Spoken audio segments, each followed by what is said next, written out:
غير صبري، خاصك تكوني قويه، الوقت كيداوي كل شيء. هاد النصائح كنسمعوهم بزاف فاش كيكون واحد الانسان فقد واحد الانسان عزيز عليه، ولكن الحقيقه ان الانسان تيكون عايش واحد الحاله ما تيفهمها غير هو.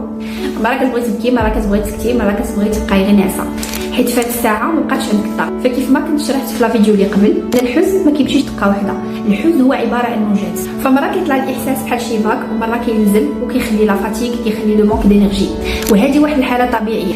فالجهاز العصبي في هذه الحاله كيولي كيهضم الصدمه شويه بشويه، وهنا الجسم كيولي كيتاقلم مع الحاله ديال الفقد شويه بشويه. الا زربتي على راسك وحاولتي انك تحبس الحزن فكيولي مخزن في الجسم، فالا بقى عندي مخزن في الجسم كيولي كيبان عن طريق لا فاتيك، كيولي كيبان عن طريق واحد الاحساس، واحد سونتي لا فاتيك، لو مونك ديال الحزن. الا ما تعطاش بلاصتو كيبقى كيطلبها. داكشي علاش مهم في لاكومبانيومون كنعطيو الحزن بلاصتو اي سورتو سون جوجمون، واهم حاجه خصنا نخليو الجسم يعبر، يبكي، يرتاح بطريقته، لان الحزن ما محتاج الحلول السريعه، الحزن محتاج الحضور باش نقدروا نفرغوه. وإلا عندك شي كيسيون كتب ليها في لي كومونتير.